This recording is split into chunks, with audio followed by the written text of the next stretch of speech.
آية الله الخميني كان قد لجأ إلى إيران في شهر سبتمبر من العام 65، وأجبر بعد اتفاقية الجزائر على مغادرتها. نعم. في أكتوبر 78 أخرج من العراق.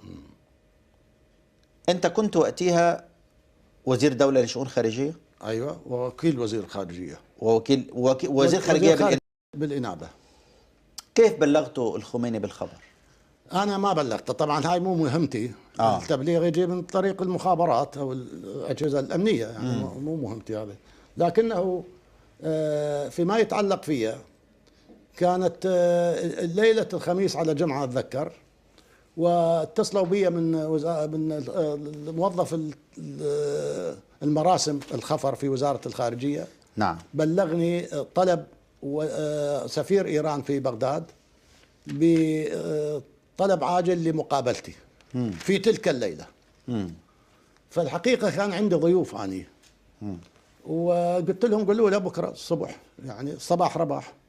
وهذا اللي صار. فثاني يوم الصبح هو راد يجيني البيت. أنا حقيقة أريد يصير عندي فرصة أنه ليش جاي السفير. فالمهم رحت إلى وزارة الخارجية يوم الجمعة إلى مكتبي، ووجد السفير.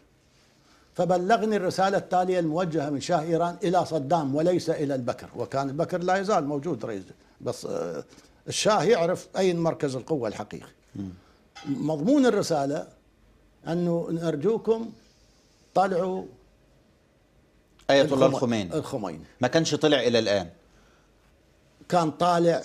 كان شروط اتفاقية الجزائر أنه كان يخرج وتنهى المعارضة للشاه. أي. نعم. فقلنا لهم يابا هو الخميني وصل تقريبا الحدود الكويتية، والكويتيين أعتقد شوي صار تلكؤ بمنح سمة الدخول حتى يأخذ طائرة ويروح إلى فرنسا. أي. فرجع مرة ثانية إلى العراق في صفوان، هاي النقطة الحدودية. أي.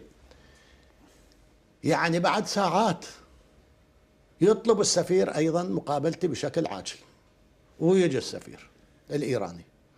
الآن يبلغني رسالة شخصية وعاجلة من البلاط الشاهنشاهي موجهة إلى صدام، يرجو أنه الاحتفاظ بالخميني وعدم السماح إلى الخروج من العراق.